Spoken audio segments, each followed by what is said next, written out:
Joint friend, আজকে আমরা আলোচনা করব যে স্থল বিশিষ্ট দেশ কাদের বলে বা ল্যান্ডলক কান্ট্রি কাদের বলা হয়। এটা পুরো বিশ্বর ম্যাপ বা মানচিত্র, ওয়ার্ল্ড ম্যাপ। আমরা জানি পুরো বিশ্বে প্রায় আটচল্লিশটি ল্যান্ডলক কান্ট্রি বা ভূমি দ্বারা ঘেরা বৈশিষ্ট্য দেশ আছে। তার মধ্যে সব থেকে বড় ভূমি দ্বারা দেশ হলো চারিদিকে ভূমি দ্বারা ঘেরা।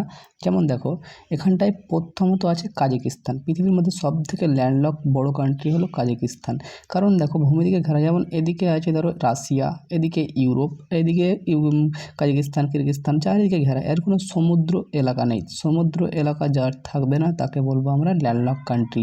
তাহলে এশিয়ার মধ্যে সব থেকে বড় ল্যান্ডলক কান্ট্রি হচ্ছে যে কাজাকিস্তান। এবার 2 নম্বরে আসবে যে মঙ্গোলিয়া, আর 3 নম্বরে আসবে যে এখানটায় হচ্ছে লাওস। কি আছে? লাওস। তো এই 3টে দেশ এশিয়ার মধ্যে সব থেকে বড় ল্যান্ডলক কান্ট্রি।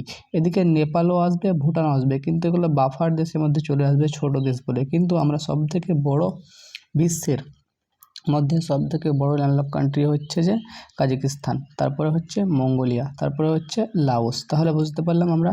তাহলে পৃথিবীতে কতগুলি দেশ আছে ল্যান্ডলক কান্ট্রি? প্রায় 48টি দেশ আছে ল্যান্ডলক কান্ট্রি, বা আমরা বলছি যাকে যে দেশে চারিদিকে ভূমি দ্বারা ঘেরা তাকে আমরা বলছি স্থল বিশিষ্ট দেশ বা ল্যান্ডলক কান্ট্রি।